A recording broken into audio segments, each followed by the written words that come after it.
July 756 AD. The most powerful man on earth is trapped in a run-down post station, listening to his own bodyguards howl for blood. They have already butchered his prime minister, hacked him apart at the gate. His head is riding a spear. But the soldiers refuse to move, because the head they really want is still inside. It belongs to the most beautiful woman in China, the woman he should never have touched. This emperor has signed death warrants his entire life, his aunt, his rivals, 3 of his own sons in a single day. But the order these soldiers are demanding will break him. His name was Xuanzong, the emperor who built China's golden age and then burned it down. And the most shocking part of this story isn't how she died, it's how he got her. 46 years earlier, a different palace, the same man, 25 years old, sword drawn, stepping over bodies. China belonged to a poisoner, Empress Wei, who the court believed had murdered her own husband, the emperor, was reaching for the throne. One summer night in 710, Prince Li Longji stormed the palace with the imperial guards. The empress ran for the barracks. They took her head anyway. Her daughter, the princess who dreamed of ruling China, died in front of her own mirror, mid-brushstroke, painting her eyebrows. 3 years later, his own aunt, the most powerful woman in the empire, moved against him. He didn't blink. Her allies died in an afternoon. She got an imperial order: go home and die. 2 coups, 1 lesson. This man kills family without hesitation. Remember that. It's the key to everything that follows. At 28, the killing paused, and something extraordinary began. They call his reign the High Tang, not a golden age, the golden age of classical China. His capital, Chang'an, 1 million people, the largest city on the planet. Persian silk, Arab gold, Sogdian caravans, Japanese envoys, half the known world crowded its markets. The poet Du Fu remembered it in one line.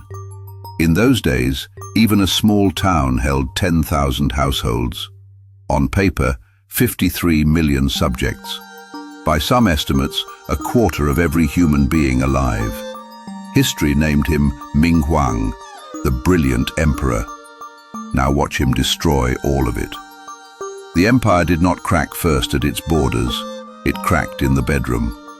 His favorite consort, Consort Wu, a grand niece of Wu Zetian, blood of the woman who once stole the Tang throne itself. She wanted her own son on the succession.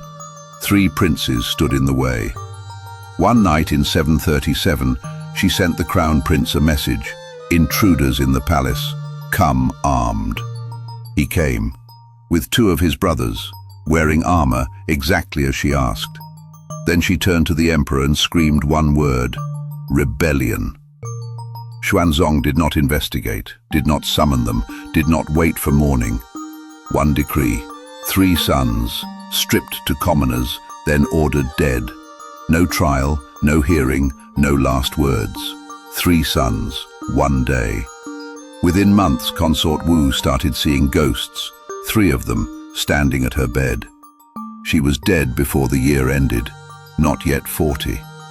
The emperor was lonely again, and someone in the palace whispered a suggestion he should never have heard. The most beautiful woman in the empire was already in the family, young Yuhuan, 21 years old, famous face, famous figure, famed for music and dance. Married, for 5 years already, to Prince Shou, the emperor's own son. In 740, the 55-year-old emperor summoned his daughter-in-law to the hot springs and decided he would have her. But even the Son of Heaven needs a cover story, so the court invented one. A decree announced that Princess Yang, entirely of her own free will, was leaving her marriage to become a Taoist nun, to pray for the emperor's dead mother. Her monastic name, Taijian, her convent inside his palace. The robe was not religion, it was paperwork. It transferred a woman from son to father. 5 years later, the robe came off. A new title, Guifei, precious consort, empress in everything but the name. He was 34 years older. His son received a replacement wife, selected by the man who took the first one. History does not record his opinion. Decades later, the poet Bai Juyi sealed her in one line. She turned her head and smiled, and every painted lady in 6 palaces turned to ash. The emperor who once read every dispatch, judged every appointment, stopped reading. Dawn audiences ended. The brilliant emperor discovered late mornings. The new consort's 3 sisters got mansions and duchess titles.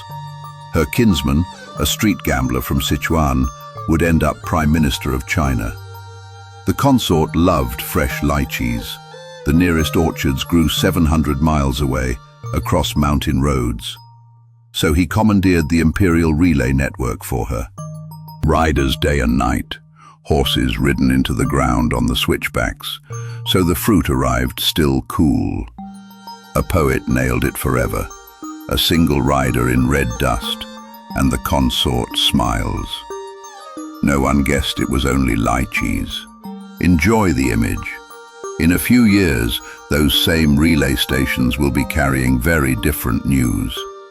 Now meet the man who ends the Golden Age, An Lushan, a general of Sogdian and Turkic blood from the northern frontier.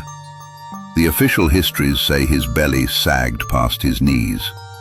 Asked once what filled that giant belly, he bowed to the emperor. "Nothing, your majesty, only a loyal heart." He danced for the court, a whirling step dance, the giant spinning like a top. The emperor wept with laughter. The consort found him hilarious too, so she adopted him as her son. He was 48, she was 32. The year 751, his birthday. 3 days after it, as Tang tradition demands for a newborn, the consort gave her baby a bath. A mountain of a general, wrapped in a giant silk swaddle, paraded through the palace by howling maids. This sounds invented. A Tang account records it. The emperor came to look and laughed. He showered them with gold, washing money, the traditional newborn's gift, for his wife's new baby. From that day, the baby walked in and out of the inner palace unannounced. The palace whispered. The emperor waved it away.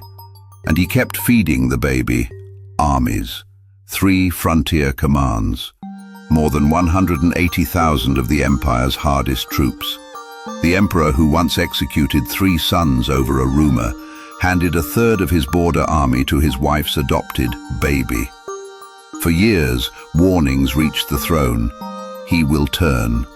The emperor laughed them away. The fat man was family.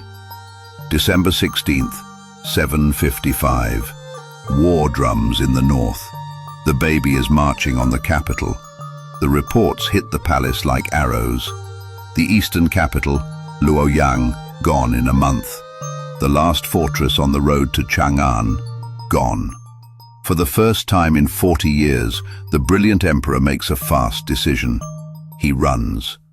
Before dawn, July 14th, 756, the emperor, the consort, the gambler chancellor and a column of guards slip out of the city, abandoning 1 million people without a word. Day 2, 30 miles out, a shabby post station called Mawei. The soldiers haven't eaten. It's high summer. They are marching away from their own families to protect the people who caused this. General Chen Xuanli, commander of the Imperial Guard, decides his men need someone to blame. He picks the chancellor. A shout goes up. The gambler is plotting treason. The ranks explode. They hack him to pieces at the gate. His head goes up on a spear. His son, her sister, every yang they could reach, cut down. Then, a strange silence. The soldiers do not disperse. They surround the station. The emperor, 71 years old, walks out himself, leaning on a cane, and orders them back to ranks. No one moves. Chen Xuanli steps forward. The traitor is dead, but the root of the treason still stands beside your majesty. They want the consort. Understand what's happening. She has committed no crime, and every man in that courtyard knows it. But they have just cut down her family. If she lives, she remembers. They are not asking for justice, they are asking for insurance. The emperor pleads. She lived deep in the palace. She knew nothing of the gambler's politics. Then the old eunuch, the emperor's shadow for 50 years, speaks the coldest true sentence of the dynasty. She is innocent, but the soldiers will not march while she breathes. Your majesty is only safe when they are calm. The most powerful man on earth stands in a dirty courtyard and understands. He has exactly one thing left to trade. He turns away and nods. They walk her to the little Buddhist shrine behind the station, a length of white silk. She is 37 years old. Bai Juyi compressed the whole scene into one line of China's most famous elegy. The sovereign covered his face. He could not save her. The soldiers inspect the body. Satisfied, they cheer him with the old imperial cry, 10,000 years. Remount, and the column moves on. He had ordered deaths beyond counting and never lost a night's sleep. This one, he would die of. After Mawei, the war kept moving. He did not. At a frontier outpost, his son proclaimed himself emperor and informed his father afterwards. When the old man finally returned to Chang'an, he was no longer the son of heaven. He was a retired emperor, a guest, then a prisoner. He sent a secret envoy back to Mawei to move her body to a proper grave. The man returned with one object, a small perfume sachet she had worn against her chest. The flesh was gone, the sachet had survived. The old man held it and wept. He hung her portrait in a side hall and sat with it. Morning and evening, an emperor talking to a painting. The new regime stripped him of everything else. His loyal eunuch of 50 years, exiled. His guards, replaced. Himself, moved to a cold, walled compound deep inside the palace city where visitors needed permission. He began refusing food, maybe faith, maybe just an old man done with eating. In the spring of 762, the emperor who built the Golden Age died alone in a locked palace. 76. 13 days later, the son who took his throne followed him into the grave. And far to the south, an exiled old eunuch heard the news, turned to face north, wept until he vomited blood, and died. An emperor, his son, an old servant, one war buried them all. The war of the fat man the consort once bathed. The next episode belongs to him, the largest rebellion in human history, the war that made 1 in 6 humans on Earth vanish. The An Lushan Rebellion. That story is next. Welcome to the Dragon Files. Subscribe for more.